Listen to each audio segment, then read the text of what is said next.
Hello students, कैसे हैं आप लोग। सीएमए फाउंडेशन अकाउंट्स के आज के इस लेक्चर में आप सभी का स्वागत है। मेरे इस यूट्यूब चैनल पर आप सभी का स्वागत है। तो लास्ट क्लास में हमने अपना एक इंट्रोडक्टरी चैप्टर शुरू किया था। चैप्टर का नाम मैंने बोला था इंट्रोडक्शन टू अकाउंटिंग है। ज़रूरी नहीं आपकी किताब में बिल्कुल इसी नाम से आपको दिखेगा, लेकिन हाँ, बिल्कुल बेसिक पहला हमारा अकाउंटिंग से रिलेटेड, फाइनेंशियल अकाउंटिंग से रिलेटेड ये चैप्टर है। तो फटाफट से एक बार क्विकली रिकैप कर लेते हैं कि अभी तक हमने क्या कवर कर लिया था। अभी तक हमने सबसे पहले मीनिंग ऑफ अकाउंटिंग समझा था कि भाई अकाउंटिंग क्या होती है। उसके लिए हमने एक American institute of certified public accountant की डेफिनेशन पढ़ी थी कि accounting is an art of recording, classifying and summarising in a significant manner and in terms of money transaction in events which are in part at least of financial nature and interpreting the result thereof। तो ये हमारी एक भारी भरकम सी definition थी। तो इसमें मैंने बताया था कि भाई कुछ इंपॉर्टेंट टर्म्स आ जाते हैं जैसे रिकॉर्डिंग, क्लासिफाइंग, समराइजिंग, है ना, ट्रांजैक्शंस, इवेंट्स, इसके अलावा इन टर्म्स ऑफ मनी हो गया, इसके बाद फाइनेंशियल नेचर की बात हो गई, इंटरप्रिटिंग द रिजल्ट्स, और इनफैक्ट इसमें कम्युनिकेशन की भी बात होती है। ये समझने के लिए मैंने आपको पूरा एक अकाउंटिंग प्रोसेस बताया था, है ना। तो अकाउंटिंग प्रोसेस में क्या क्या चीजें इन्वॉल्व होती है, अगर हमें ये अकाउंटिंग प्रोसेस समझ आ जाता है तो हमें meaning of accounting automatically clear हो जाएगा। तो सबसे पहले जैसे इसमें क्या था, सबसे पहले इसमें आइडेंटिफिकेशन था कि भाई मॉनेटरी ट्रांजैक्शन इन इवेंट्स को आइडेंटिफाई करना, फिर मेजरमेंट, जो ट्रांजैक्शंस और इवेंट्स को हमने आइडेंटिफाई किया उसको मॉनेटरी टर्म्स में मेजर करना। इसके बाद फिर अगला था रिकॉर्डिंग ऑफ ट्रांजैक्शन, जिसमें मैंने बोला था कि हम जर्नल्स में एंड सब्सिडरी बुक्स में रिकॉर्ड करते हैं अपनी ट्रांजैक्शन। उसके बाद हम क्लासिफाइंग एंड समराइजिंग करते हैं। क्लासिफाइंग होती है लेजर में, समराइजिंग होता है ट्रायल बैलेंस में। उसके बाद हम अपने रिजल्ट्स वगैरह निकालते हैं जिसमें हम लोग प्रॉफिट लॉस की कैलकुलेशन, फाइनेंशियल पोजीशन, ये सब निकालना करते हैं। उसके लिए हम लोग profit and loss account and balance sheet, यानी जिसको हम फाइनेंशियल स्टेटमेंट्स बोलते हैं, वो बनाते हैं, वो निकालते हैं। उसके बाद analysing and interpreting the results, मतलब हम रिजल्ट्स जो भी निकलते हैं उसको एनालाइज करते हैं, इंटरप्रेट करते हैं, समझते हैं, और लास्टली फिर सारा जो भी हमने रिजल्ट वगैरह किया, जो भी अकाउंटिंग प्रोसेस का रिजल्ट निकल के आया उसको कम्युनिकेट करते हैं यूजर्स को। ये पूरा आपका एक फ्लो था अकाउंटिंग प्रोसेस का, ठीक है। इसके अलावा कुछ इंपॉर्टेंट टर्म्स थी कि भाई पहली बात जैसे ट्रांजैक्शन का मतलब क्या होता है। Transaction means performance of an act in a business, या फिर कोई एग्रीमेंट कैरी आउट करना, कोई बिजनेस कैरी करना, राइट, जैसे कि परचेज ऑफ गुड्स। इवेंट्स का मतलब होता है रिजल्ट ऑफ ट्रांजैक्शन, की ट्रांजैक्शंस जो हुई हमारे बिजनेस में उसका रिजल्ट क्या निकल के आया। इसका जो बेस्ट एग्जांपल है वो है क्लोजिंग स्टॉक। हमने गुड्स परचेज करे, उसमें से गुड्स बेचा, तो इसकी वजह से हमारे पास क्लोजिंग स्टॉक बचा, तो ये एक इवेंट होता है, ठीक है जी। अच्छा, बाकी हमने बोला था कि अकाउंटिंग जो होती है वो बिजनेस की लैंग्वेज होती है, बिजनेस को समझने में मदद करती है ना। समझने का मतलब क्या समझने में मदद करती है, बिजनेस के रिजल्ट्स, प्रॉफिटेबिलिटी, प्रॉफिट्स क्या है, लॉस क्या है, इसके अलावा बिजनेस की फाइनेंशियल पोजीशन कैसी है। इसके बाद हमने बाकी पढ़ा था ऑब्जेक्टिव्स ऑफ अकाउंटिंग। अकाउंटिंग करने के क्या ऑब्जेक्टिव्स होते हैं, क्यों करी जाती है अकाउंटिंग, है ना। Providing information to users, users को जानकारी देना ताकि वो डिसीजन ले पाए, है ना। इसमें बेस्ट एग्जांपल होता है आपका शार्क टैंक। शार्क टैंक में अपने बिजनेस को लेके जाते हैं कंटेस्टेंट्स, और वहां पे जो इन्वेस्टर्स बैठे होते हैं उनसे फंडिंग मांगते हैं। यही होता है बेसिकली शार्क टैंक, अगर आपने देखा होगा तो उन्हीं के पॉइंट ऑफ व्यू से सोच लो कि उनको फाइनेंशियल इंफॉर्मेशन मिलती है, तभी वो डिसीजन ले पाते हैं कि उन्हें बिजनेस में इन्वेस्ट करना है कि नहीं करना। Systematic recording of transactions, accounting में प्रॉपर्ली सारी फाइनेंशियल ट्रांजैक्शंस प्रॉपर्ली रिकॉर्ड होती है, उनका प्रॉपर रिकॉर्ड मेंटेन होता है। Ascertainment of results of recorded transactions, result का मतलब होता है प्रॉफिट एंड लॉस निकालना, इसके लिए इनकम स्टेटमेंट बनाई जाती है। इसी प्रकार से एसरटेनमेंट ऑफ फाइनेंशियल पोजीशन, इसके लिए बनाया जाता है बैलेंस शीट, यानी पोजीशन स्टेटमेंट, जिससे हम अपने एसेट्स और लाइबिलिटीज की पोजीशन बताते हैं। तो ये सारे ऑब्जेक्टिव्स होते हैं। फिर अकाउंटिंग के यूजर्स होते हैं, दो तरह के यूजर्स होते हैं, एक होते हैं इंटरनल और दूसरे होते हैं एक्सटर्नल। इंटरनल यूजर्स में मैंने बताया था सिर्फ दो यूजर्स आते हैं, एक होते हैं मैनेजमेंट, दूसरे होते हैं ओनर्स, और बाकी जो हमारे बाहर के यूजर्स होते हैं वो एक्सटर्नल यूजर्स में आते हैं। तो हमने एक एक करके देखा था भाई कि कौन से यूजर को फाइनेंशियल इंफॉर्मेशन की क्या रिक्वायरमेंट होती है, अकाउंटिंग प्रोसेस के ऊपर वो क्यों डिपेंडेंट होते हैं, किस तरह की जानकारी उनको चाहिए होती है, ये सारी हमने डिटेल में डिस्कशन करी थी। तो ये सब कवर हमने करा था लास्ट चैप्टर में, बिल्कुल बेसिक स्टार्ट किया था। तो अपनी बातों को हमें आज के इस लेक्चर में आगे बढ़ाना है। तो अगर आपको पता ही होगा, मतलब हम प्रॉपरली नोट्स वगैरह लिख रहे हैं, तो आप लोग मेरे साथ लिखना शुरू कर सकते हैं। तो हमें कंटिन्यू करना है अपने टॉपिक को। तो जो नेक्स्ट हेडिंग हमारी होगी वो होगी बुक कीपिंग। तो फटाफट से हेडिंग डालेंगे, बुक कीपिंग। बुक कीपिंग का क्या मतलब होता है, ठीक। चलो अब बुक कीपिंग देखते क्या होता है। तो फर्स्ट एरो इसमें, it is concerned with, bookkeeping is concerned with recording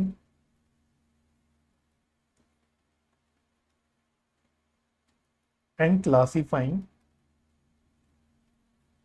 financial data.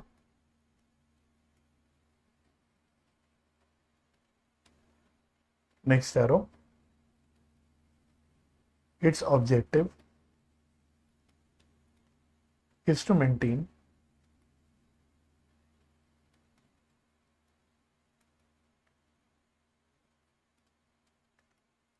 systematic record of books of accounts.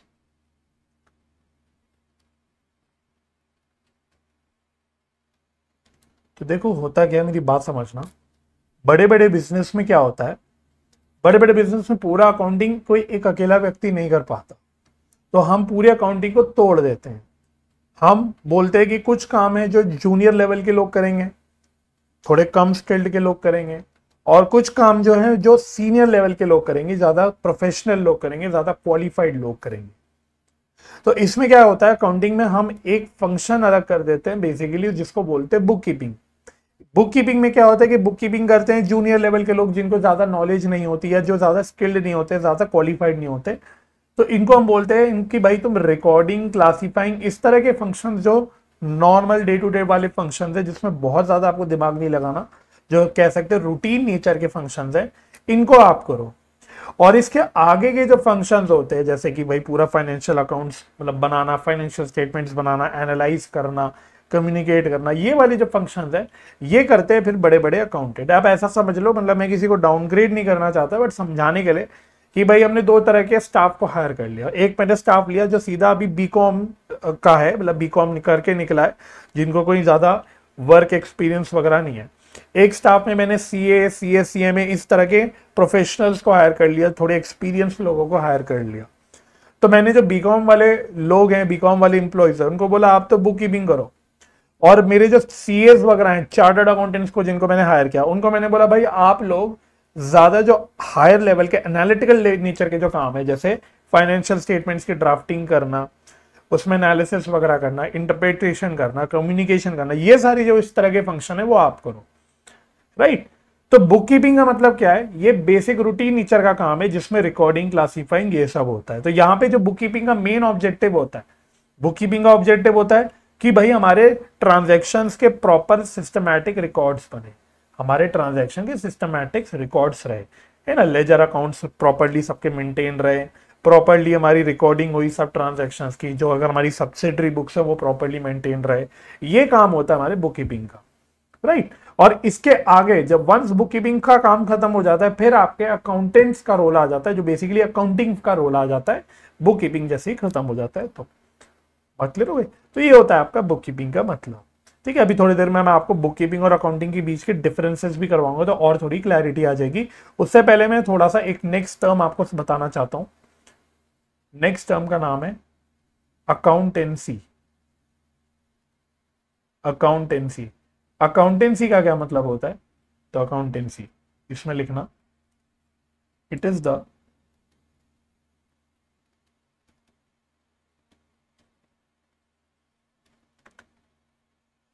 entire body of theory, knowledge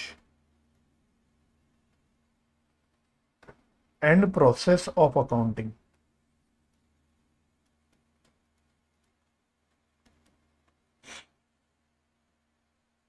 ठीक है, तो इसमें स्टार डाल के एक पॉइंट लिख सकते हो, इसमें स्टार डाल के पॉइंट लिख लेना, या पहले लिख लेना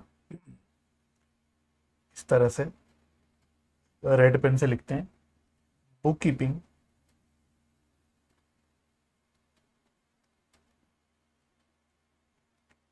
is a subset of accounting. Bookkeeping is a subset of accounting and accounting is a part of accountancy.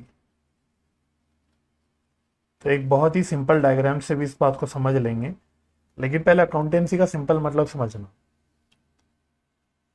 आप लोग सब कॉमर्स बैकग्राउंड के हो, आपको थोड़ा बेसिक अकाउंटिंग के बारे में पता है ना। तो बहुत सारी हम ऐसी अकाउंटिंग करते हैं, बहुत सारी हम अकाउंटिंग में रिकॉर्डिंग करते हैं जो एक बहुत स्टैंडर्ड तरीके से करते हैं। मतलब सिंपल भाषा में, फॉर एग्जांपल अगर मैं बोलूं एसेट खरीदा मैंने, तो एसेट खरीदने पे क्या करते हैं, एसेट अकाउंट को डेबिट करते हैं। ये हम सब करते हैं, ठीक है। चाहे इंडिया में अकाउंटेंट बैठा हो, चाहे विदेश में कोई अकाउंटेंट बैठा हो, वो भी एसेट को डेबिट करेगा, हम भी एसेट को डेबिट करेंगे।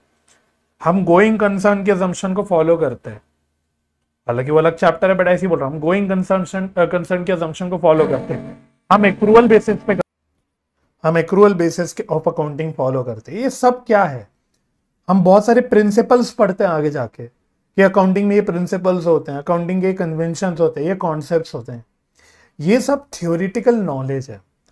जब तक हमारे पास अकाउंटिंग से रिलेटेड थ्योरी नहीं की नॉलेज नहीं होगी, रूल्स नहीं पता होंगे हमें तब तक अकाउंटिंग करना पॉसिबल नहीं है। तो बेसिकली अकाउंटेंसी एक सब्जेक्ट है जो क्या देता है, हमें नॉलेज देता है, थ्योरेटिकल नॉलेज देता है अबाउट अकाउंटिंग, जिसके बिना एक्चुअली में प्रैक्टिकली हम अकाउंटिंग कर ही नहीं सकते। तो रियलिटी में मैं बच्चों को यही बोलता हूं, भाई हम एक्चुअली में यहाँ पे जब भी पढ़ाई करते हैं अकाउंट्स की, चाहे हम किसी भी लेवल पे करें, हम क्या कर रहे हैं, क्या हम एक्चुअली में किसी कंपनी की अकाउंटिंग कर रहे हैं? नहीं, हम अकाउंटिंग की नॉलेज गेन कर रहे हैं अभी, राइट। तो एक्चुअली में जो सब्जेक्ट हम यहां पढ़ रहे हैं बैठ के, ये अकाउंटेंसी है।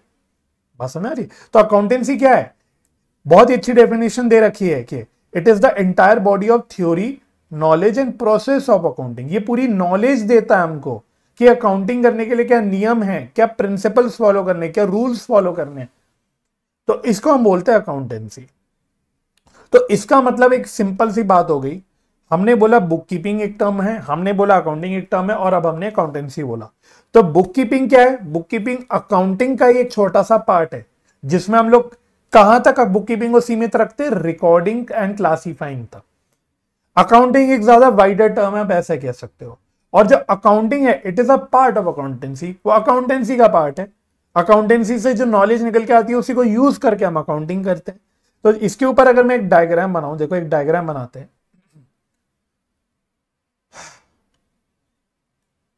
तो पहले मैं एक देखो बहुत बड़ा सर्कल बनाता हूं इस तरह से, उसके बाद मैं एक इसके अंदर छोटा सा सर्कल बनाऊंगा, और इसके बाद मैं इसमें एक और छोटा सर्कल बनाऊंगा, राइट। तो देखो अकाउंटेंसी की जब हमने बात करी, ये एक बहुत बड़ा सागर है। सागर का मतलब ये बहुत बड़ा समुद्र समझ लो है, जहां पे सारी अकाउंटिंग की नॉलेज, थ्योरेटिकल सारे रूल्स, प्रिंसिपल सब कुछ है, जिसके बिना, जिस थ्योरेटिकल नॉलेज के बिना अकाउंटिंग हो नहीं सकती। तो एक बहुत ही बड़ा सागर है। तो ये जो बड़ा सर्कल है, इसको मैंने बोल दिया ये क्या है? अकाउंटिंग है। देखो इसको हम बोल देते ये है अकाउंटिंग, सॉरी अकाउंटेंसी। ये बहुत बड़ा सागर है ना। अच्छा, इसके बाद इसके अंदर हमने बोला, एक मिनट है ना, इसके अंदर हमने बोला ये जो है ये है अकाउंटिंग, क्योंकि अकाउंटिंग अकाउंटेंसी का ही एक पार्ट है, और इसी का एक छोटा सा पार्ट है अकाउंटिंग का, which is known as book keeping.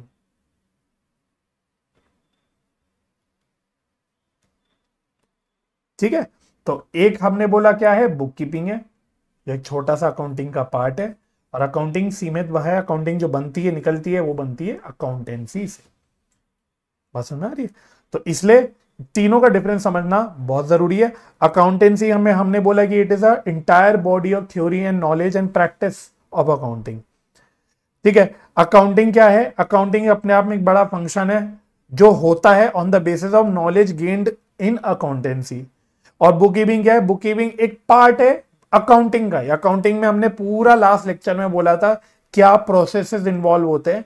उन प्रोसेसेस में जो इनिशियल प्रोसेसेस है, इनिशियल स्टेप्स है, बेसिकली क्लासीफाइंग और कई बार समराइजिंग तक भी जो होती है बात, वो बुक कीपिंग में हो जाती है। समझ लो कि बुक कीपिंग का काम हो गया मोटा मोटा ट्रायल बैलेंस तक, ट्रायल बैलेंस तक बुक कीपिंग का काम हो गया। उसके आगे का जो काम है, यहाँ 5th नंबर से जो काम निकल के आता है वो अकाउंटिंग का एक्चुअली आता है। तो 4th लेवल तक बीकॉम के लोग काम कर सकते हैं भाई, जिनको बेसिक ही अंडरस्टैंडिंग है, बहुत ज्यादा हाई लेवल की अंडरस्टैंडिंग नहीं है, बहुत ज्यादा अकाउंटिंग स्टैंडर्ड्स की समझ नहीं है कि भाई कोई चीज का डिस्क्लोजर कैसे करना है, क्या करना है, इसकी ज्यादा जानकारी नहीं है। तो स्टेप नंबर 4 तक ट्रायल बैलेंस तक तो कर सकता है एक नॉर्मल बीकॉम का कोई भी इंसान। लेकिन 5th स्टेप ऑनवर्ड्स हमें थोड़ी एक्स्ट्रा नॉलेज चाहिए, स्पेशलाइज स्किल्स चाहिए। चार्टर्ड अकाउंटेंट्स जिनको नॉलेज है पूरी कंपनीज लॉ की, शेड्यूल 3 की डिटेल में नॉलेज है, अकाउंटिंग स्टैंडर्ड्स की पूरी नॉलेज है कि कैसे फाइनेंशियल स्टेटमेंट्स बनाने हैं, किस फॉर्मेट में बनाने हैं, अकाउंटिंग स्टैंडर्ड्स के हिसाब से क्या डिस्क्लोजर करना है, किसका क्या अकाउंटिंग ट्रीटमेंट करना है, सब कुछ पता है। तो वो काम शुरू हो जाता है यहाँ पे स्टेप नंबर 5 से। तो यहाँ पे जो काम आता है वो अकाउंटिंग का काम हो जाता है। ठीक है, तो इसी के बेसिस पे अगर हम एक डिफरेंस बनाना चाहें, between book keeping and accounting, तो आओ मेरे साथ साथ डिफरेंस बनाना। तो एक आप टैबुलर फॉर्म में डिफरेंस बनाओ मेरे साथ साथ। तो यहां पे लिखना, लेफ्ट साइड पे लिखना बुक कीपिंग,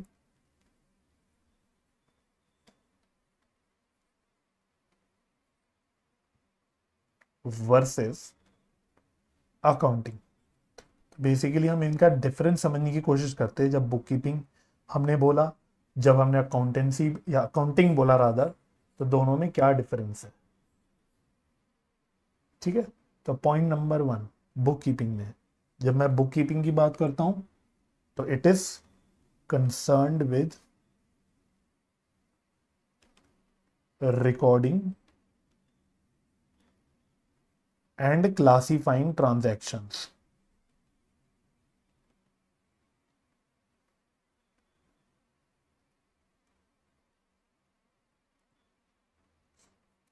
ठीक है, अकाउंटिंग में लिख सकते हो it is concerned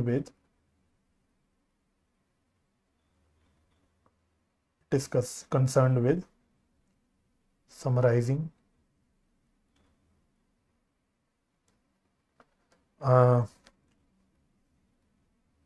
ascertaining the results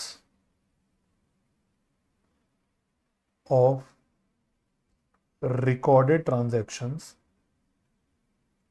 recorded transactions,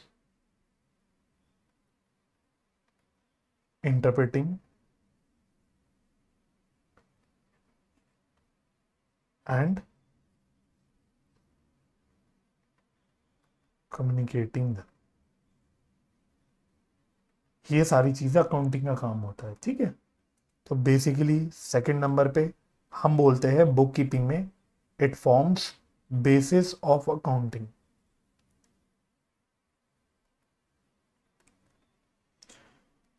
ठीक है, और अकाउंटिंग में बोलते हैं लैंग्वेज ऑफ बिजनेस।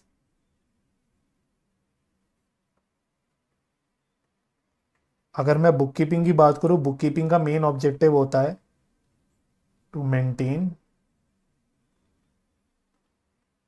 अगर मैं ऑब्जेक्टिव की बात करूं, सिस्टमैटिक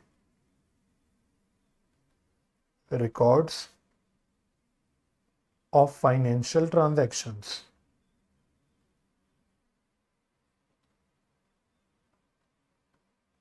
और जब हम बुक कीपिंग की अकाउंटिंग की बात करते हैं तो टू, इसका जो मेन ऑब्जेक्टिव होता है to ascertain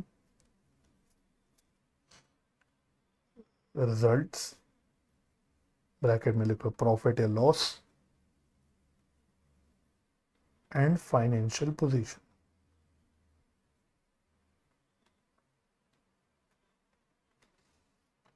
book keeping primary stage पे होती है, शुरुआती बुक कीपिंग से होती है, बेस बनाती है ना, बेस बनाने लगती है अकाउंटिंग। ऊपर हमने बोला भी बेसिस ऑफ अकाउंटिंग। और अकाउंटिंग में क्या होता है, ये एक बेसिकली सेकेंडरी स्टेज होता है, that is it starts where book keeping ends. तो ऐसे बड़ा पॉपुलरली बोला जाता है it starts where book keeping ends. Chartered accountants का काम कहाँ शुरू होगा, जहां बीकॉम वालों का काम खत्म हो जाएगा, उसके बाद चार्टर्ड अकाउंटेंट्स का काम शुरू हो जाएगा। अच्छा, बुक कीपिंग का जो काम होता है, job is routine in nature, रोजमर्रे का काम होता है, मतलब रिपीट रिपीट, मतलब अगर सेल्स रिकॉर्ड कर रहे तो कंटिन्यूस वो सेल्स रिकॉर्ड करते रहेंगे, है ना। परचेज रिकॉर्ड कर रहे तो कंटिन्यूस परचेज रिकॉर्ड करते रहेंगे। वहीं अकाउंटिंग में जो काम होता है, it is analytical and dynamic in nature. Analytical होता है, ठीक है, रिपीट रिपीट नहीं होता। डायनामिक मतलब चेंज होता रहता है डिपेंडिंग अपॉन हर केस टू केस, क्या क्या कुछ कुछ नए चैलेंजेस आते हैं। जैसे मैंने बोला फाइनेंशियल स्टेटमेंट्स बनानी है, हर साल फाइनेंशियल स्टेटमेंट्स बनाने में कुछ चैलेंजेस आएंगे, कोई नई तरह की चीज हो गई, साल के दौरान कुछ नया हो गया। भाई एक साल में, किसी साल में आग लग गई, किसी साल हमारे बिजनेस में आग लगी थी, किसी दुकान में आग लगी थी, तो उसका क्या इम्प्लीकेशन होगा हमारी फाइनेंशियल स्टेटमेंट्स में। बहुत सारी चीजें। किसी साल हमारा बेसिकली कोई कंपनीज एक्ट का कोई वायलेशन भी हुआ था, तो उसका हमें क्या डिस्क्लोजर करना है। किसी साल में ऑडिटर ने कुछ स्पेशली रिमार्क दे दिया, तो उसको कैसे डील करना है। मतलब अलग अलग तरह तरह की प्रॉब्लम्स अराइज होती है आगे जाके, जो सेकेंडरी स्टेज होता है अकाउंटिंग में, उसमें। तो इसलिए यहाँ पे हमने बोला एक तो एनालिटिकल काम है, क्योंकि दिमाग लगाते रहना पड़ता है अकाउंटेंट्स को, चार्टर्ड अकाउंटेंट्स को डील करना पड़ता है, प्रॉब्लम्स आती है उनको सॉल्व करना पड़ता है। और डायनेमिक इन नेचर, मतलब कॉन्स्टेंटली ये नहीं कि रिपीट रिपीट हो रहा है। मैंने बुक कीपिंग में बोला सेल्स है तो सेल्स नहीं बदलेगी, सेल्स वही वही चलती रहेगी, सेल्स एज इट इज वैसी है जैसे पिछले साल रिकॉर्ड हो रही थी, इस साल रिकॉर्ड होगी। लेकिन यहाँ पे चेंज होता रहेगा भाई, डिपेंडिंग अपॉन द क्या क्या न्यू चैलेंजेस आए, उसके हिसाब से काम डिफरेंट होता रहेगा अकाउंटिंग में। आई होप बात समझ में आ रही होगी, और आप जब प्रैक्टिकल लाइफ में जाओगे तो आपको ये बहुत ज्यादा दिखेगा भी। ठीक है, तो आई थिंक एक डिफरेंस और लिख सकते हैं, सिक्स डिफरेंस बुक कीपिंग में कह सकते हैं, it does not require special skills, it does not require special skills. और अकाउंटिंग में स्पेशल स्किल्स इज रिक्वायर्ड। जैसे मैंने बोला, अकाउंटिंग स्टैंडर्ड की इन डेप्थ नॉलेज नहीं चाहिए, special skills is required. Accounting standards की इन डेप्थ नॉलेज नहीं चाहिए बुक कीपिंग के लिए, लेकिन अकाउंटिंग के लिए चाहिए।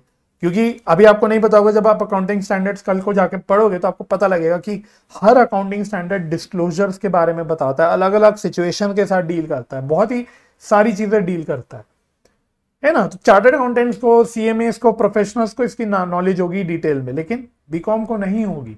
यही फर्क हो जाता है, पसंद आ रही है। इसलिए सीएस को ज्यादा सैलरी मिलती है, सीएस को ज्यादा सैलरी मिली है। जैसा मैंने कहा, मैं किसी को नीचा नहीं दिखा रहा, लेकिन मैं आपको बस प्रैक्टिकली चीज समझाने की कोशिश कर रहा हूँ। ठीक है, तो आई होप यहां तक बात समझ में आ रही होगी बच्चों। यहां तक अगर बात समझ आई तो बीच बीच में अपना वीडियो पॉज करके कमेंट सेक्शन में मुझे बताते जरूर रहना कि आप वीडियो में कहां तक पहुंच गए और आपको क्या क्या बातें समझ आई। अगर अभी तक की डिस्कशन में कोई डाउट आया तो आप डाउट भी डाल सकते हैं। ठीक है, चलो आगे बढ़ते हैं फटाफट से। चलिए, नेक्स्ट टॉपिक हमारा है, नेक्स्ट हेडिंग काफी मेन हेडिंग है आपकी, मेन इस चैप्टर का जो पर्टिकुलर फर्स्ट चैप्टर है आपके सिलेबस के हिसाब से, इसमें मेन डिस्कशन पॉइंट है। टॉपिक का नाम है 4 frameworks of accounting.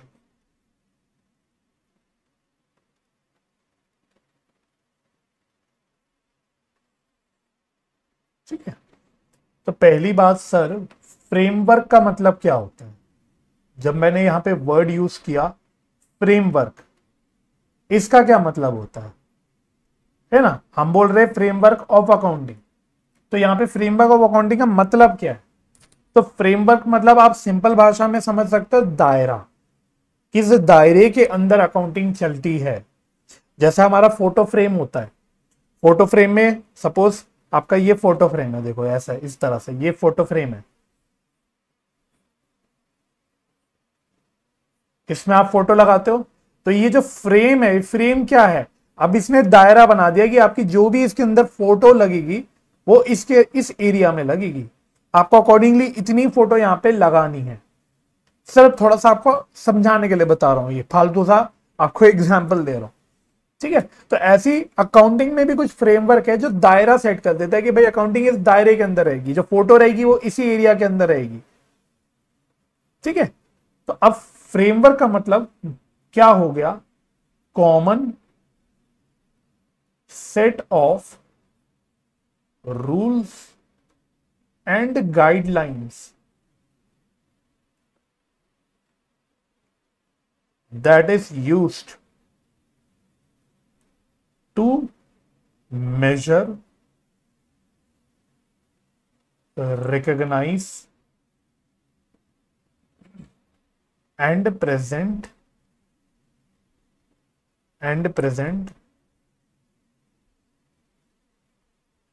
information in financial statements, पूरा ही लिख देते हैं, financial statements of the entity. ठीक है, तो समझने के लिए क्या है, ये दायरा है, जिस दायरे के अराउंड स्कोप है, जिस स्कोप के अराउंड या जिस स्कोप के अंदर अकाउंटिंग होती है।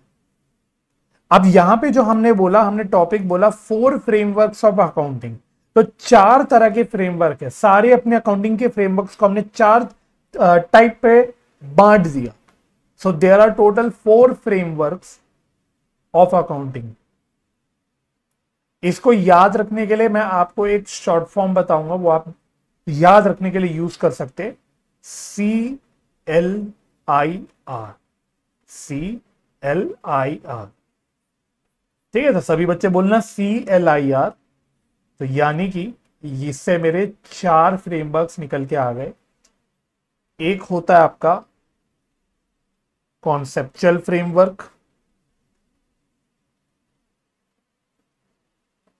एक होता है आपका लीगल फ्रेमवर्क, दूसरा होता है आपका इंस्टीट्यूशनल फ्रेमवर्क, और लास्ट होता है आपका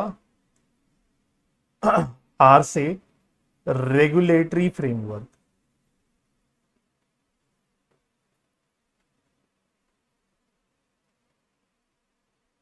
तो ये 4 टोटल आपके फ्रेमवर्क्स होते हैं। तो हम समझेंगे कि चारों तरह के फ्रेमवर्क्स का मतलब क्या है ना। कहीं हम हो सकता है एग्जांपल्स भी डिस्कस करेंगे, तो इससे हमें क्लैरिटी हो जाएगी। ठीक है, और चारों फ्रेमवर्क्स को हम समझ जाएंगे तो कुल मिला के ये टोटल एक फ्रेमवर्क बन जाएगा पूरी अकाउंटिंग का। ठीक है, तो ये पूरा दायरा सेट कर देगा जिसके अंदर हमारी अकाउंटिंग चलेगी। राइट, चलो तो इसी में मेन हमारा टाइम निकलेगा। तो फर्स्ट हेडिंग है हमारी कॉन्सेप्चुअल फ्रेमवर्क। कॉन्सेप्चुअल फ्रेमवर्क,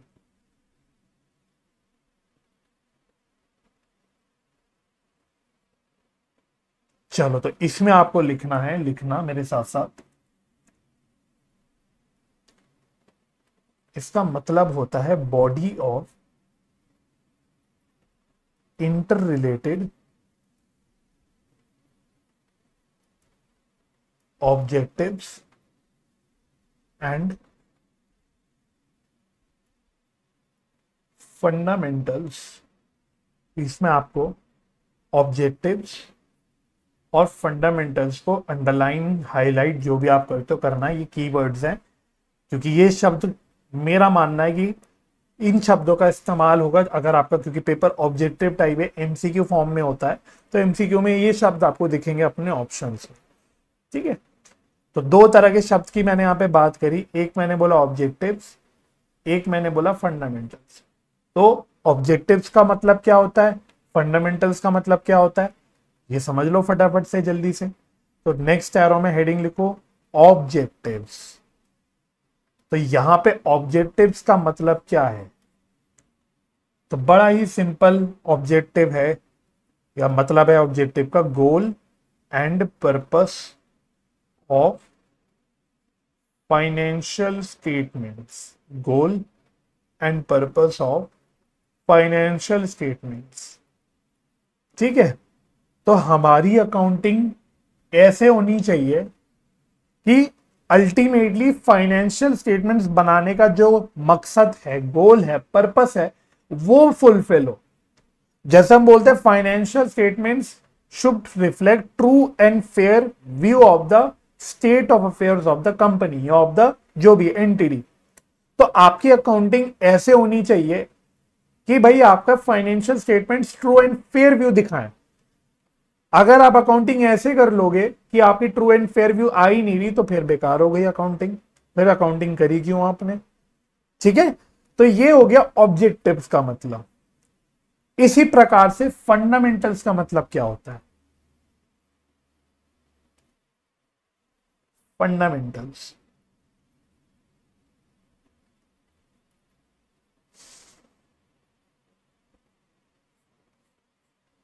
तो इसमें लिखना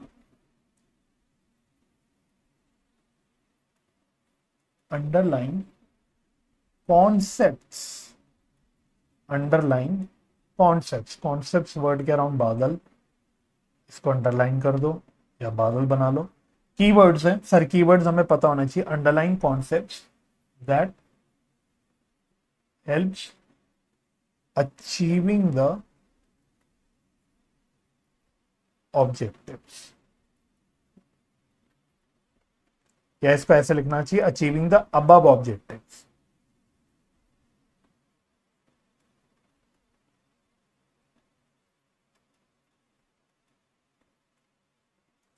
ठीक है, these concepts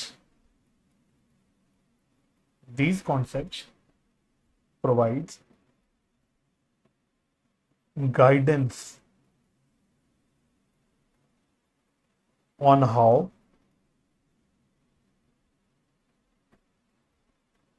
transactions and events should be measured and recorded।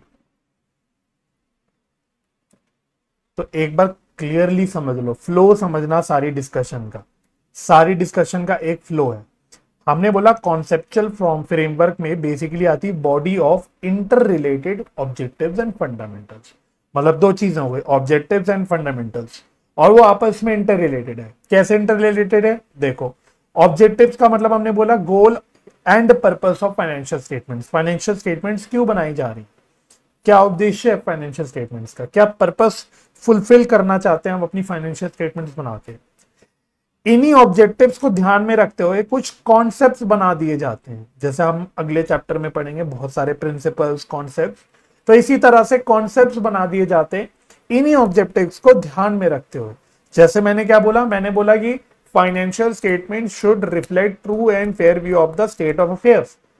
तो इसी को ध्यान में रखते हुए मैं कुछ कॉन्सेप्ट्स बना दिए, मैंने नहीं बनाए, मतलब किसी जिसने भी बनाए, लेकिन ऐसे कॉन्सेप्ट्स बन गए जो हेल्प करते हैं कि ये जो हमने ऑब्जेक्टिव सेट किया, मानो मैंने बोला true and fair view of state of affairs दिखना चाहिए फाइनेंशियल स्टेटमेंट से, तो ये जो कॉन्सेप्ट्स है उस ऑब्जेक्टिव को अचीव करने में हेल्प करते हैं। Underline concept that help achieving the above objectives, और इसीलिए आपस में इंटर रिलेटेड हो गए। फंडामेंटल्स वो कॉन्सेप्ट है जो ऑब्जेक्टिव्स को फुलफिल करने में मदद कर रहे हैं। और ये कॉन्सेप्ट्स बेसिकली क्या बताते हैं, ये बिल्कुल बारीकी से बताते हैं कि भाई ट्रांजैक्शंस को कैसे रिकॉर्ड करना है, किस वैल्यू पे रिकॉर्ड करना है एंड सो ऑन। जैसे हिस्टोरिकल कॉन्सेप्ट एक है, वो क्या कहता है, वो कहता है कि एसेट्स तो हमारी किताबों में रिकॉर्ड होती है, it should be recorded at cost. समझ आ रही है? इसी तरह से कॉन्सेप्ट होता है प्रूडेंस कॉन्सेप्ट।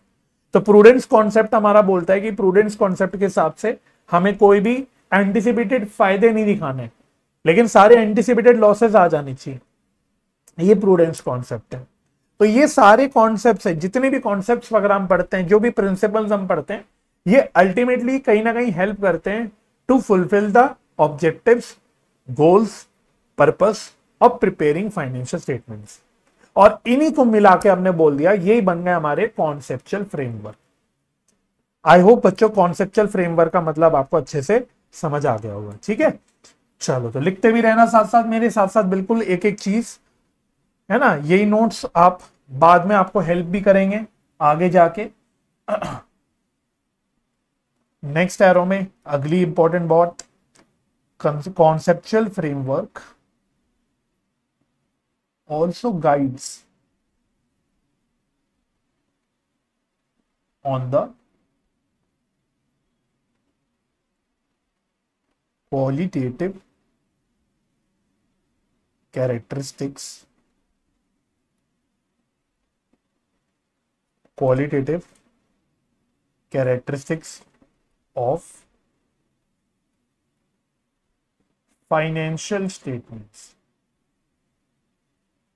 इसमें क्वालिटेटिव कैरेक्टरिस्टिक्स को आपको अंडरलाइन करना है, qualitative characteristics.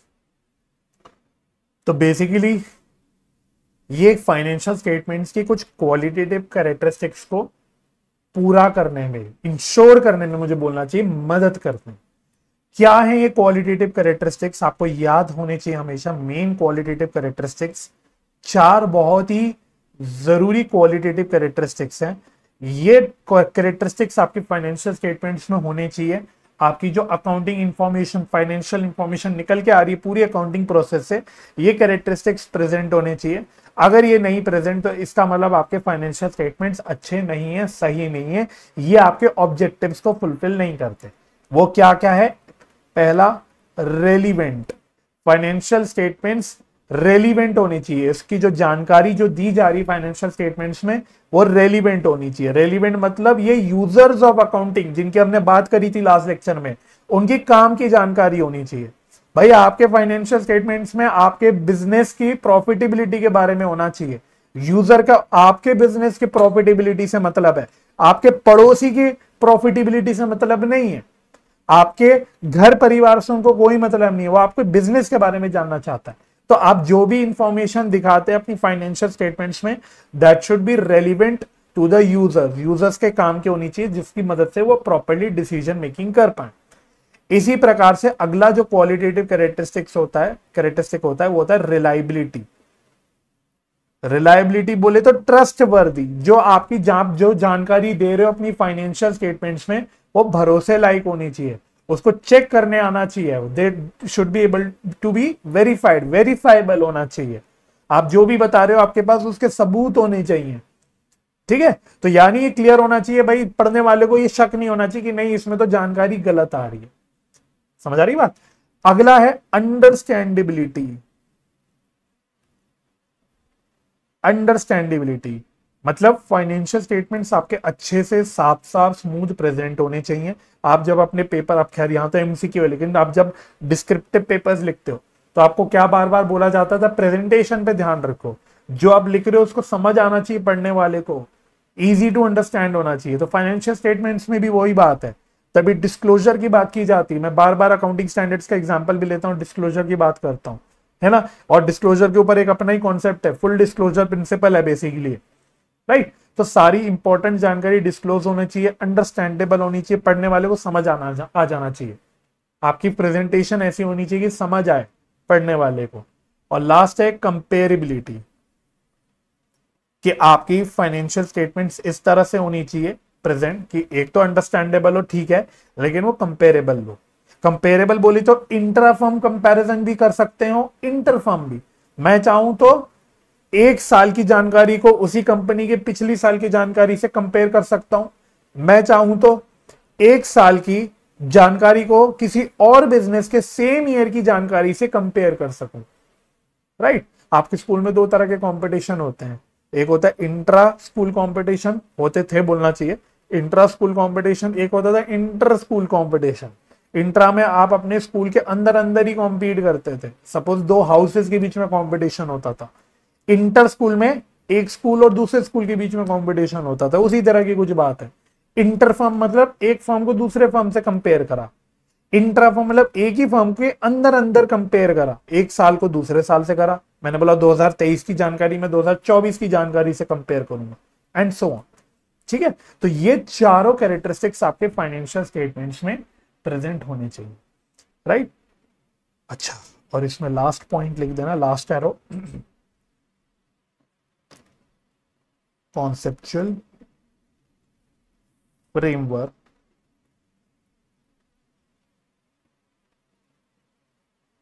also helps in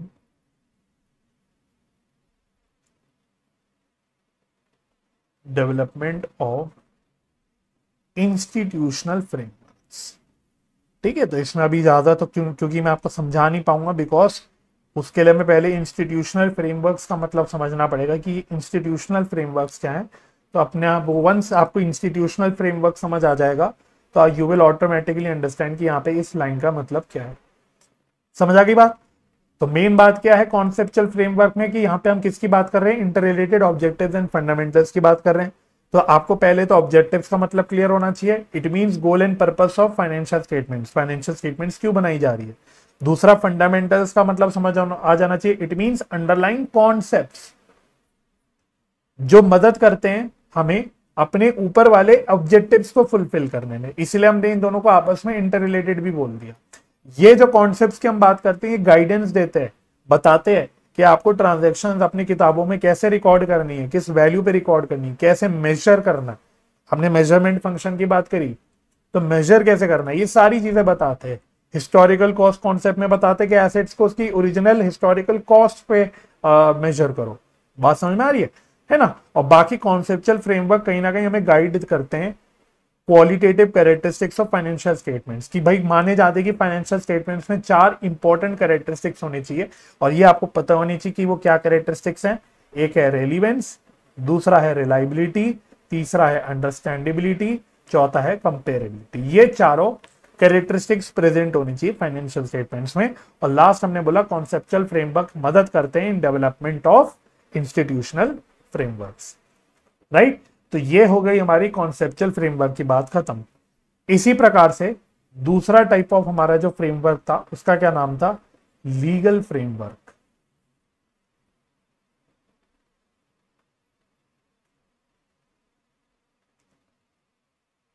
तो जब मैं वर्ड लीगल बोलता हूं तो लीगल का मतलब आप सब समझते हो। लीगल वर्ड सुनते ही आपके दिमाग में आता होगा कानून, लॉ, एक्ट। अगर आपने लॉ भी पढ़ा है तो एक्ट है ना, रूल्स, राइट। तो कहीं ना कहीं फाइनेंशियल स्टेटमेंट्स, अकाउंटिंग की अगर मैं बात करूं, ये कानून पे भी डिपेंड करते हैं। बहुत सारी बातें लॉ में लिखी होती है जो कहीं ना कहीं इंफ्लुएंस करते हैं हमारी अकाउंटिंग को। तो इसीलिए लॉ भी कहीं ना कहीं हमारी अकाउंटिंग का दायरा सेट करना शुरू कर देता है।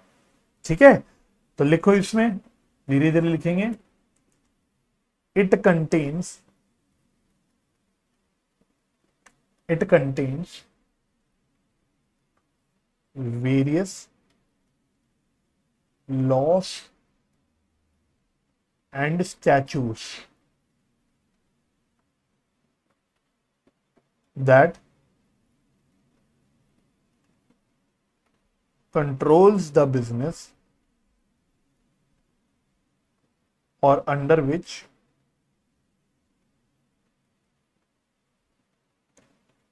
they are formed। The businesses are formed, जैसे कंपनीज फॉर्म होती है under companies act. Next arrow, it includes various rules formed under these statutes। ठीक है, तो जैसा कि मैंने बोला बहुत सारे एक्ट हैं जिसके प्रोविजंस भी कहीं ना कहीं गाइड करते हैं प्रिपरेशन ऑफ फाइनेंशियल स्टेटमेंट्स को लेकर। जैसे कंपनीज एक्ट में अपने आप में प्रोविजन दे रखा है कि कंपनीज में जो अकाउंटिंग होगी वो डबल एंट्री सिस्टम के हिसाब से होगी, उस पे एक्रूअल कॉन्सेप्ट का पालन होगा, यानी कंपनीज के केस में कैश बेसिस ऑफ अकाउंटिंग नहीं हो सकती। इस तरह की बातें कानून में लिखी हुई हैं। इसी प्रकार से एलएलपी एक्ट ये बताता है कि बुक्स ऑफ अकाउंट्स एलएलपी के केस में कैसे मेंटेन होगी, कब ऑडिट होगा, बहुत सारी चीजें।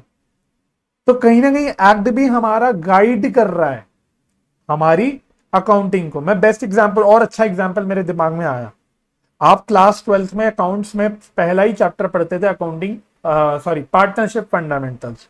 वहां पे आपको बिल्कुल शुरुआत में पढ़ाया जाता था इंडियन पार्टनरशिप एक्ट का प्रोविजन कि भाई अगर पार्टनरशिप डीड नहीं है तो as per Indian partnership act profit sharing ratio equal रहेगा, इंटरेस्ट ऑन कैपिटल अलाउड नहीं होगा, पार्टनर को कोई सैलरी कमीशन नहीं दी जाएगी, इंटरेस्ट ऑन ड्रॉइंग्स नहीं चार्ज की जाएगी, और अगर लोन दिया हुआ है पार्टनर ने तो 6% का इंटरेस्ट उस पर रहेगा। आप याद करो, क्या इसी बात को यूज करके, इन्हीं पॉइंट्स की को यूज करके आप फिर आगे पूरे चैप्टर में अकाउंटिंग नहीं करते थे कि क्वेश्चन में लिखा है या क्वेश्चन में अगर प्रॉफिट शेयरिंग रेशियो नहीं बता रखा तो आप इक्वली बांट रहे हो प्रॉफिट्स। अगर क्वेश्चन में पार्टनरशिप डीड नहीं है तो आप ध्यान रख रहे हो कि सैलरी नहीं देनी, हम अपने फाइनल अकाउंट्स बनाते वक्त, पीएनएल अप्रोप्रिएशन अकाउंट बनाते वक्त सैलरी नहीं देंगे। यही बातें आप देखते थे कि नहीं देखते थे?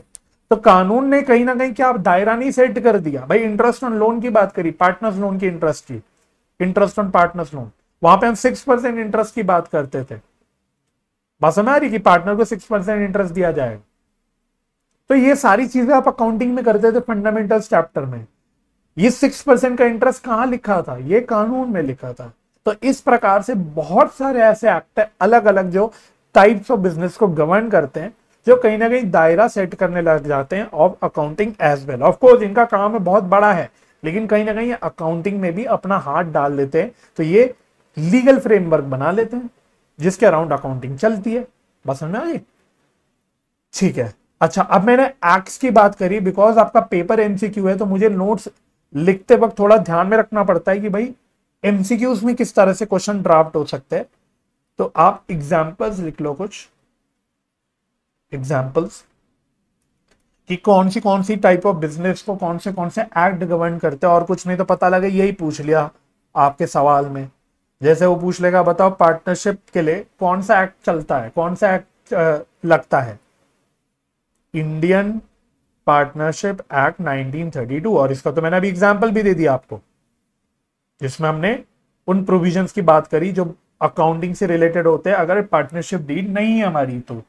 इसी प्रकार से कंपनीज में भी आपको पता होगा, कंपनीज में भी कंपनीज एक्ट 2013, हालांकि पहले पुराने जमाने में हुआ करता था कंपनीज एक्ट 1956, लेकिन अब कौन सा एक्ट आ गया? Companies act 2013। अच्छा, इसी प्रकार से एलएलपीस की हमने बात करी, एलएलपीस में कौन सा एक्ट चलता है? LLP act 2008। बैंक्स की बात करी हमने, बैंक्स की, तो बैंक्स में कौन सा एक्ट चलता है? Banking regulation act 1949। Insurance companies की बात करते हैं, इंश्योरेंस कंपनीज के केस में, तो इंश्योरेंस कंपनीज के ऊपर कौन सा एक्ट लागू होता है? Insurance act 1938। ये एग्जाम्पल्स है, ध्यान रखना, कोई लिस्ट नहीं बता रहा आपको मैं, राइट। इलेक्ट्रिसिटी कंपनीज है ना, पावर जनरेटिंग कंपनीज जैसे हो गई, इन पे कौन सा लगता है एक्ट? सेंट्रल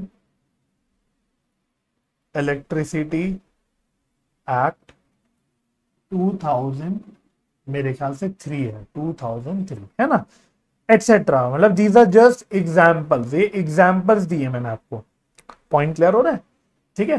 तो ये सब कुल मिला के आपके कह सकते हो लीगल फ्रेमवर्क बना देते हैं जिसके इर्द गिर्द आपकी अकाउंटिंग चलती है। बेसिकली जैसा कि मैंने कहा, ये जो लीगल फ्रेमवर्क बन जाता है ये भी कहीं ना कहीं अकाउंटिंग को आपकी इन्फ्लुएंस करता है, गाइड करता है कि आपको अकाउंटिंग कैसे करनी है। कंपनीज को गाइड किया कंपनीज एक्ट ने कि भाई कंपनीज में जो बुक्स मेंटेन होंगे वो डबल एंट्री सिस्टम के हिसाब से होंगे, एक्रूअल बेसिस पे सारी वहां पे अकाउंटिंग होगी। तो अब कंपनीज को डबल एंट्री सिस्टम और एक्रूअल बेसिस इसी पे काम करना पड़ता है। कोई भी कंपनी कैश बेसिस पर काम नहीं कर सकती, कोई भी कंपनी में सिंगल एंट्री सिस्टम नहीं फॉलो हो सकता, राइट। ओके चलो, अच्छा इसमें लास्ट एरो लिख लो, लास्ट एरो, फिर ये भी खत्म। These loss also may provide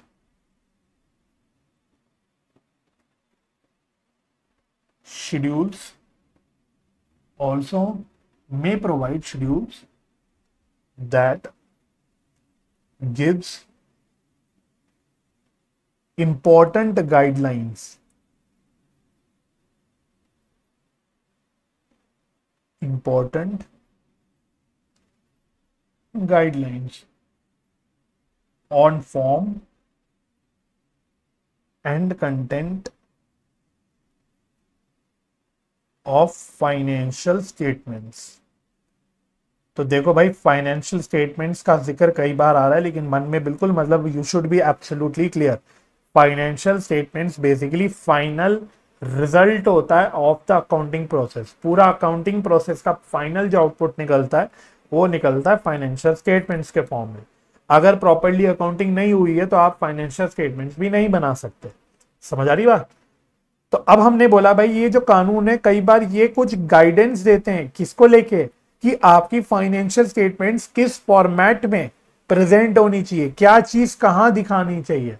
इसका एग्जाम्पल बताता हूं, आई थिंक आप लिंक कर लेंगे फटाफट से इस एग्जाम्पल को। For example schedule 3 of companies act 2013। तो भाई शेड्यूल 3 में क्या दिया हुआ है कंपनीज एक्ट 2013 के शेड्यूल 3 में, कि कंपनी की बैलेंस शीट पीएनएल किस फॉर्मेट में बनेगी। तो हर कंपनी को उसी फॉर्मेट को फॉलो करना पड़ता है, राइट। तो ये शेड्यूल 3 कंपनीज एक्ट में दिया है जो कंपनी की फाइनेंशियल स्टेटमेंट्स का फॉर्मेट बता रहा है। और कंपनीज एक्ट क्या है? It is a part of legal framework. समझा गया? तो लीगल फ्रेमवर्क भी माइंड में आई होप सो बिल्कुल एब्सोल्युटली क्लियर हो गया हो। चलो अगला फ्रेमवर्क हमारा थर्ड फ्रेमवर्क,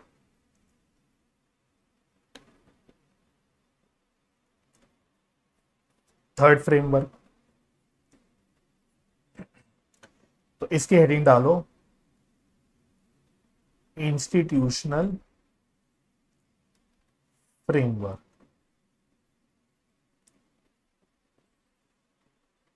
इंस्टीट्यूशनल फ्रेमवर्क, तो इसमें लिखना, इसमें हम किन की चीजों की बात कर रहे हैं, तो इसमें आती हैं guidelines issued by certain institutions interested नहीं लिखा मैंने, इंटरेस्टेड लिखा, ठीक है। तो ध्यान से लिखना, interested to oversee the development of respective field. तो इसमें आप पहले एग्जाम्पल जरूर लिखना तो आपको अच्छे से समझ आ जाएगा।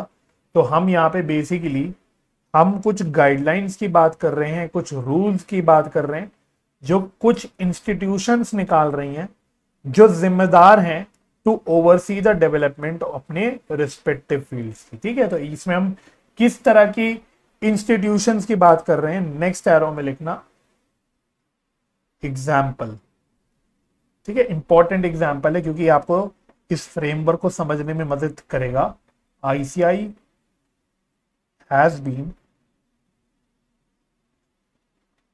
Interested to develop accounting standards. तो आपने कई बार अकाउंटिंग स्टैंडर्ड्स का जिक्र जरूर सुना होगा। जैसे क्लास 12th में आप कैश फ्लो स्टेटमेंट पढ़ते थे, कैश फ्लो स्टेटमेंट, वहां पे AS3 की बात होती थी, अकाउंटिंग स्टैंडर्ड नंबर 3 की। तो हम cash flow statement as per AS3 बनाते थे। इसी प्रकार से आप जब गुडविल चैप्टर पढ़ते थे तो वहां AS नंबर 26 का जिक्र करते थे कई बार। याद नहीं होगा आपको वो अलग बात है, बट वैसे मैं आपको एग्जाम्पल दे रहा हूं। तो इन अकाउंटिंग स्टैंडर्ड्स की बात हो रही है। अब ये अकाउंटिंग स्टैंडर्ड्स जो है, नाम नहीं है अकाउंटिंग स्टैंडर्ड्स, बेसिकली अकाउंटिंग के बारे में बता रहे हैं। AS3 ने बताया कि कैश फ्लो स्टेटमेंट कैसे बननी है, AS26 ने बताया गुडविल की कैसे अकाउंटिंग करनी है।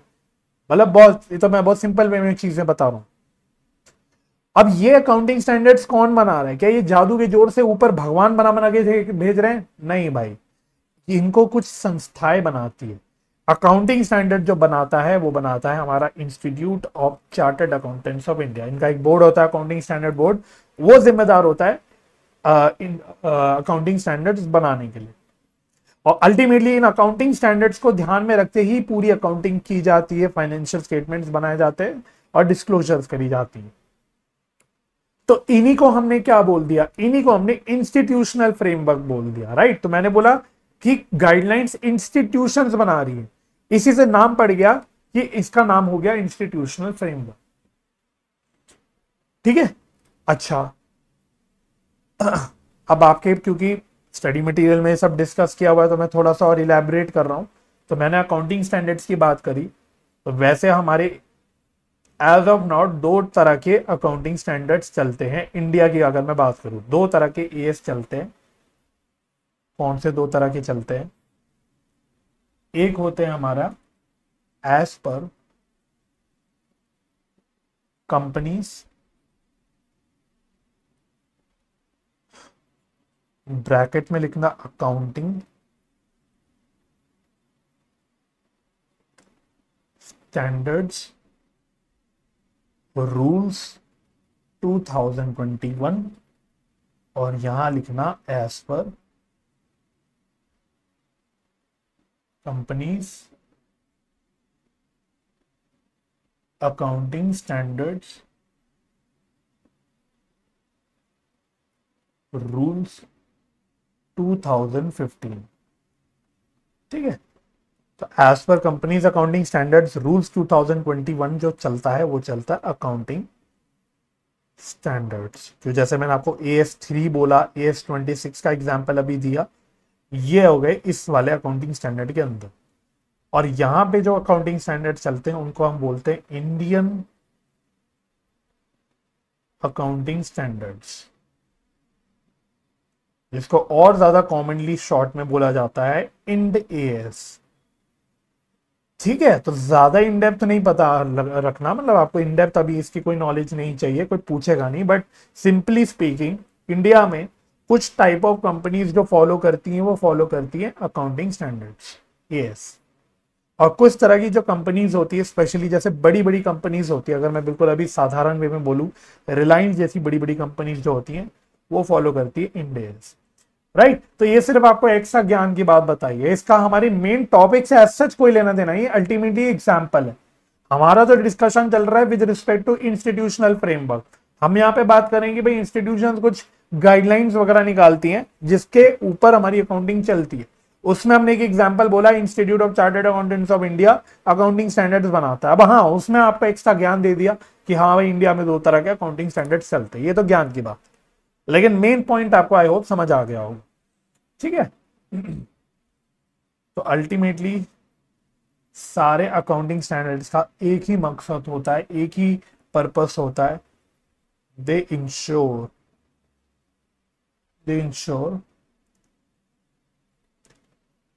Comparability and consistency in accounting information.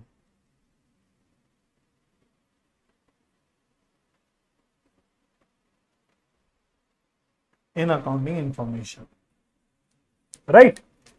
अच्छा, एक आपके लिए रेलिवेंट एग्जांपल भी लिख दिया जाए, एक आपके लिए भी रेलिवेंट एग्जांपल लिख दिया जाए, बिकॉज आप तो CMA कोर्स में हो, तो आपका भी तो भाई एक अपना इंस्टीट्यूट है। मैं अपनी चार्टर्ड अकाउंटेंट्स की तो मैंने वाहवाही कर दी, उनकी बातें मैंने बार बार बोल दी, लेकिन आपका भी तो एक इंस्टीट्यूट है, institute of cost and management accountants of India. क्या इन्होंने भी कुछ स्टैंडर्ड्स निकाले हैं? क्या इन्होंने भी कुछ गाइडलाइंस निकाली है? भाई हाँ, निकाली है। और वो जो गाइडलाइंस निकाली है, मजे की बात है, वो तो आप ही लोग पढ़ोगे, ना CA में पढ़ाया जाता है ना CS में पढ़ाया जाता है। CA में तो मैं बिल्कुल जोरों से बोल सकता हूँ नहीं पढ़ाया जा सकता, बिकॉज मैंने खुद करी हुई है CA।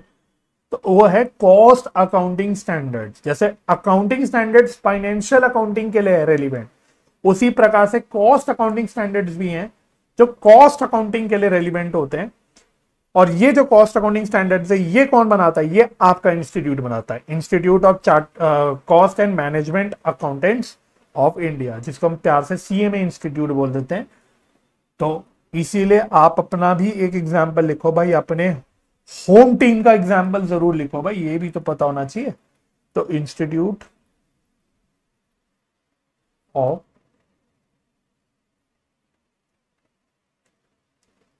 Cost accountants of India, ठीक है। वैसे तो institute of cost accountants of India बोल है एक्चुअल नाम, लेकिन हाँ, इसको हम लोग CMA इंस्टीट्यूट बोलते हैं। ठीक है, इसके पीछे पूरी कहानी हुई थी, because institute of chartered accountants of India और institute of cost accountants of India इन दोनों का जो एब्रीविएशन बनता है वो ICAI बनता है। तो पहले आपका इंस्टीट्यूट, ये इंस्टीट्यूट भी ICAI यूज करता था और हमारा इंस्टीट्यूट भी ICAI यूज करता था, तो दोनों के बीच में कोर्ट केस चली। तो अल्टीमेटली अब जो कोर्ट ने जो डिसीजन दिया है, अनफॉर्चुनेटली वो आप लोगों के फेवर में नहीं दिया, वो चार्टर्ड अकाउंटेंट्स के फेवर में दिया, मतलब सी इंस्टीट्यूट के फेवर में दिया है। तो आज के टाइम पे कॉस्ट, आपका जो इंस्टीट्यूट है वो ICAI नहीं एब्रीविएशन यूज कर सकता है, इवन तो उनका नाम तो रियल में institute of cost accountants of India ही है, तो इसलिए हम लोग CMA इंस्टीट्यूट बोल देते हैं, राइट। तो मेरे को तो लगता है यार यही नाम कर देना चाहिए, है ना, institute of cost and management of accountants of India. तो एनीवे खैर ये तो मेरा पर्पस नहीं था बताने का, ये तो ऐसी इधर उधर की बातें थी। जो मैं आपसे कहना चाह रहा था कि आपके इंस्टीट्यूट ने भी एक कॉस्ट अकाउंटिंग स्टैंडर्ड का बोर्ड बना रखा है, जस्ट लाइक ICAI, जो कॉस्ट अकाउंटिंग स्टैंडर्ड्स निकालती हैं। टोटल वैसे मैं आपको बता दूं 24 कॉस्ट अकाउंटिंग स्टैंडर्ड्स हैं, उसमें से एक आप अपने फाउंडेशन लेवल में पढ़ोगे इसी पेपर के लिए, लेकिन बहुत बाद, अभी नहीं, बहुत टाइम है वो पढ़ने में। तो अगर आपने मेरा लास्ट लेक्चर देखा होगा तो उसमें मैंने सिलेबस में दिखाया था, क्लासिफिकेशन ऑफ कॉस्ट की बात कर रही थी, तो वहां हमने बोला था as per cost accounting standard number 1। तो एक का जिक्र आपका इस यहाँ फाउंडेशन में होगा, बाकी फिर आपका इंटर में ही होगा, ठीक है। तो आपका ये इंस्टीट्यूशनल फ्रेमवर्क क्लियर हो गया। हमारी बेसिक बात क्या है कि भाई कुछ इंस्टीट्यूशंस हैं जो अपनी रिस्पेक्टिव फील्ड्स को ओवरसी करने के लिए बनी, जैसे institute of chartered accountants of India accounting profession को ओवरसी करने के लिए बना हुआ है। Institute of cost accountants of India cost accounting के प्रोफेशन को ओवरसी करने के लिए बना हुआ है। Institute of company secretaries of India ICSI एक कंपनी सेक्रेटरी की जो प्रोफेशन है बेसिकली उसको ओवरसी करने के लिए बना हुआ है। इस प्रकार से वैसे तो लॉ को भी ओवरसी करने के लिए अपना इंस्टीट्यूशन बना है, मेडिकल प्रैक्टिस को भी ओवरसी करने के लिए अपना कुछ बना हुआ है, लेकिन हम उसकी यहाँ पे बात नहीं कर रहे, वो हमारी अकाउंटिंग से रेलिवेंट नहीं है। बात सुना रही? चलो लास्ट फ्रेमवर्क जो आपका है, लास्ट फ्रेमवर्क क्या है आपका, लिखो regulatory framework. Regulatory framework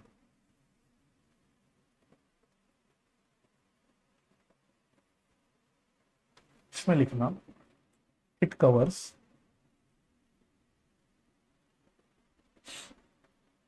various regulatory authorities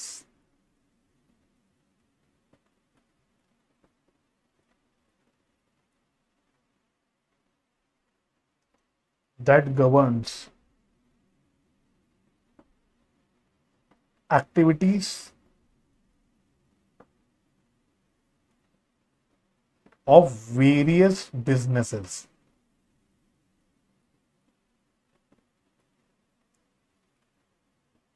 example, जैसे एग्जाम्पल देता हूं, मनी मार्केट, इकोनॉमिक्स में आपने डेफिनेटली सुना होगा, मनी मार्केट्स एंड बैंक्स, इनके लिए एक रेगुलेटरी बॉडी है जिसको हम बोलते हैं RBI, reserve bank of India, ठीक है। इसी प्रकार से जो कैपिटल मार्केट है जैसे शेयर मार्केट वगैरह है, इसके लिए जो रेगुलेटरी अथॉरिटी है वो उसका नाम है SEBI। इसी प्रकार से इंश्योरेंस सेक्टर के लिए भी अपनी एक रेगुलेटरी अथॉरिटी है, इंश्योरेंस सेक्टर, जिसको हम बोलते हैं IRDAI। IRDAI। तो कोई बच्चा, होमवर्क आपको दे रहा हूं, आपको सबके फुल फॉर्म्स मुझे कमेंट सेक्शन में बताने हैं, मैं वेट करूंगा आपके कमेंट्स का। पेंशन फंड्स, इनका फुल फॉर्म है, फुल फॉर्म कह रहा हूं, इसकी जो अथॉरिटी है, रेगुलेटरी अथॉरिटी है बेसिकली, वो है PFRDA। उसके बाद टेलीकॉम सेक्टर,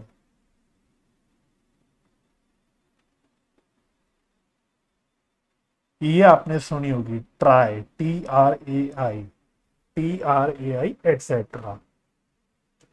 तो बेसिकली इन अथॉरिटीज का काम क्या होता है, ये क्या करती हैं, ये रेगुलेशंस इशू करती हैं। दे इशू रेगुलेशंस, रेगुलेशंस भी एक प्रकार के नियम ही समझ लो, रूल्स समझ लो। Regulations issued by these authorities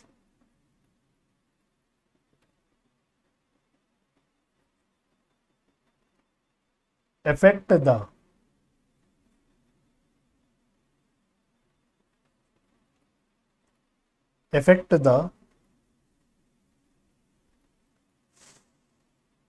accounting and financial reporting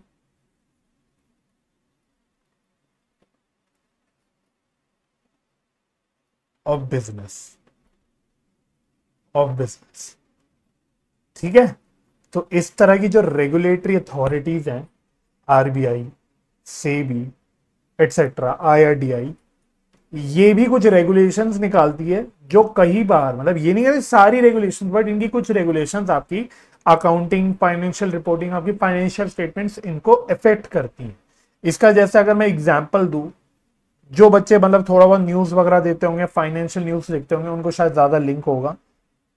NPA सुना है अपने बैंक्स के केस में होता है, या जो आपके एनबीएफसीज होती है उनके लिए जो टर्म चलते हैं एनपीएस, नॉन परफॉर्मिंग एसेट्स। तो एनपीए रिपोर्टिंग बाय बैंक्स, तो आरबीआई ने बता रखा है कि भाई आपको कितना एनपीए का प्रोविजन बनाना है। एनपीए मतलब नॉन परफॉर्मिंग एसेट, इसका सिंपल मीनिंग होता है कि अगर आपने कोई लोन दिया, आपने मतलब बैंक्स की बात हो रही, तो बैंक्स लोन देती है बेसिकली, तो कुछ लोन जो उनके बैड हो जाते हैं, बैड डेट्स जिनको आप कहते हो, राइट, उनको एनपीए बोला जाता है। तो आरबीआई ने पूरी गाइडलाइन निकाल रखी है, रेगुलेशंस निकाल रखे हैं कि भाई एनपीए कैसे होता है, कब आप बोलोगे कि कोई डेट है वो एनपीए हो गया। इसके अलावा प्रोविजंस आपको क्या बना के चलने हैं, कितने प्रोविजंस बनाने पड़ते हैं। जैसे आप अपने नॉर्मल अकाउंट्स में प्रोविजन फॉर डाउटफुल डेट बनाते हो, वहां तो कंपनी एस्टिमेट करके बनाती है नॉर्मल, लेकिन बैंक्स के केस में यही प्रोविजन बनता है एनपीएस का, ये एस्टिमेट नहीं किया जाता, ये आरबीआई ने बता रखा है कि कितना प्रोविजन बनाना है, आप उसमें हेर फेर नहीं कर सकते, आपको उतना ही प्रोविजन बनाना पड़ेगा। ठीक है, तो ये जो एनपीए की प्रोविजन बनती है, कहां बन रही है, हमारी अकाउंटिंग में तो बन रही है, हमारी अल्टीमेटली बैलेंस शीट में नजर आएगी। और ये कितनी बननी है, कौन बता रहा है, ये आपका आरबीआई बता रहा है with the help of through the regulations. Clear हो गया। तो ये आपकी सारी चारों फ्रेमवर्क थे, conceptual framework, legal framework, institutional frameworks, और इसके अलावा रेगुलेटरी फ्रेमवर्क्स। तो इन सब फ्रेमवर्क्स को मिला के आपके अकाउंटिंग का पूरा दायरा बन जाता है, जिसके अंदर आपकी पूरी accounting, financial reporting, financial statements बनना, ये सब होता है। सबको ध्यान में रख के ही एक्चुअली में अकाउंटिंग करके नहीं करी जाती है, फाइनेंशियल स्टेटमेंट्स प्रिपेयर करे जाते हैं। जब फाइनेंशियल स्टेटमेंट्स बनता है तो institute of chartered accountants of India के निकाले हुए अकाउंटिंग स्टैंडर्ड्स का भी ध्यान रखना पड़ता है। कंपनीज एक्ट ने अगर कोई बात बोल रखी है उसका भी ध्यान रखना पड़ता है। अगर आपकी रेगुलेटरी अथॉरिटी ने कोई रेगुलेशंस निकाल रखे हैं उसका भी ध्यान रखना पड़ता है। सब बातों का ध्यान रखना पड़ता है। बात समझ में आ गई? I hope the point is clear. ठीक है, अच्छा, अब एक पॉइंट जो मैंने बोला था ऊपर, बिल्कुल पहले फ्रेमवर्क की हमने बात करी थी, कॉन्सेप्चुअल फ्रेमवर्क। इसमें हमने बोला था कि कॉन्सेप्चुअल फ्रेमवर्क कहीं ना कहीं इंस्टीट्यूशनल फ्रेमवर्क्स बनने में, उनकी डेवलपमेंट में हेल्प करता है। अब इसका मैं एग्जांपल दे सकता हूं, क्योंकि अब हमने इंस्टीट्यूशनल फ्रेमवर्क पढ़ लिया है, तो इस पॉइंट का भी क्लैरिटी होनी चाहिए। जैसे बहुत ही सिंपल बात है, अकाउंटिंग स्टैंडर्ड नंबर 2 एक है जो इन्वेंट्री से डील करता है। वो कहता है inventory should be valued at cost और net realisable value whichever is lower. ये जो एएस ने बना रखा है, ये बेसिकली एएस ने जो बात बोली, एस2 की जो बात मैं बोल रहा हूं इन्वेंट्री वैल्यूएशन को लेके, ये इंस्टीट्यूशनल फ्रेमवर्क का पार्ट है। लेकिन ये बात जो बनी है एएस2 की, बात जो निकल के आती है, वो निकल के आती है on the basis of prudence concept, जो कहता है कि एंटिसिपेटेड गेन्स को नहीं रिकॉर्ड करना कभी भी, लेकिन एंटिसिपेटेड लॉसेस को रिकॉर्ड करना है। बात समझ में आ रही है? AS29 प्रोविजंस बनाने की बात करता है, और प्रोविजंस बनाए जाते हैं अगेन आपके प्रिंसिपल ऑफ कंजर्वेटिज्म, जिसको हम लोग बोलते हैं कंजर्वेटिज्म। इसको ध्यान में रखते हुए प्रोविजंस बनाए जाते हैं। तो कहीं ना कहीं हमारे कई सारे इंस्टीट्यूशनल फ्रेमवर्क्स भी जो बनते हैं वो कॉन्सेप्चुअल फ्रेमवर्क्स के ऊपर ही आधारित होते हैं, राइट। तो जैसे मैंने AS2 में इन्वेंट्री वैल्यूएशन की बात करी, जैसे मैंने AS29 एक है जो प्रोविजंस को लेके बात करता है उसकी बात करी, ये भी कहीं ना कहीं बेस्ड होते हैं डेवलप होते हैं, ये गाइडेंस लेते हैं फ्रॉम द कॉन्सेप्चुअल फ्रेमवर्क्स। ठीक है, चलो बस अब लास्ट हेडिंग इस चैप्टर का, आज के लेक्चर का, फिर आज के लेक्चर की समाप्ति हो जाएगी। Forms of organisation, forms of organisation. ठीक है, तो आपका ऑर्गेनाइजेशन, आपका जो बिजनेस ऑर्गेनाइजेशन है वो किस फॉर्म में काम कर रहा है, ये भी कहीं ना कहीं आपका इंफ्लुएंस करता है कि आपकी फाइनेंशियल स्टेटमेंट्स कैसी बनेंगी। समझ आ रही? तो इसमें लिखो जैसे एरो डाल के, forms of organisation determines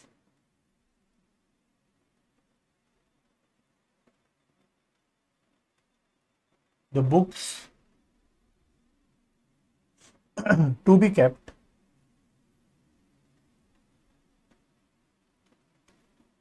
mode of maintenance of accounts,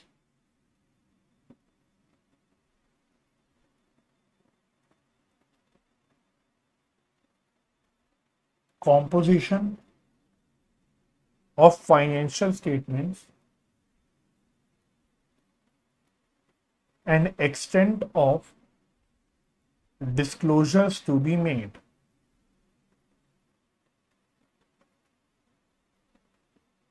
जैसे इसका एग्जाम्पल समझो, एग्जाम्पल से समझ आ जाएगी बात आपको। एग्जाम्पल,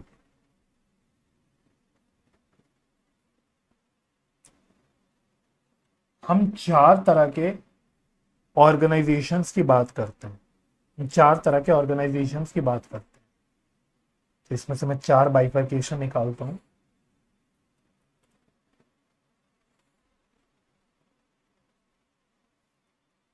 जैसे एक है सोल प्रोप्राइटरशिप, आपको आई होप मतलब पता ही होगा इनका, सोल प्रोप्राइटरशिप। दूसरा है आपका पार्टनरशिप फर्म्स,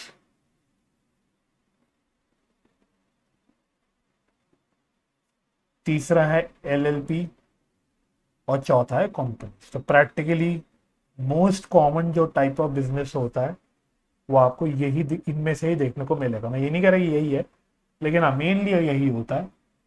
तो जब हम सोल प्रोप्राइटरशिप की बात करते हैं, जैसे देखें हम यहाँ पे ये बात करें कि भाई आप जिस फॉर्म में बिजनेस अपना चला रहे हो, आपकी एंटिटी जिस फॉर्म की बनी है, ये भी डिसाइड करता है कि आपकी अकाउंटिंग कैसे होगी, आपको फाइनेंशियल स्टेटमेंट्स कैसे बनाने, क्या क्या फाइनल अकाउंट्स बनाने, क्या क्या डिस्क्लोजर्स देनी है, किन किन कानून का पालन करना है, किन किन अकाउंटिंग स्टैंडर्ड्स का पालन करना है, किन किन रेगुलेटरी फ्रेमवर्क्स का पालन करना है, किन किन इंस्टीट्यूशनल फ्रेमवर्क्स का पालन करना है।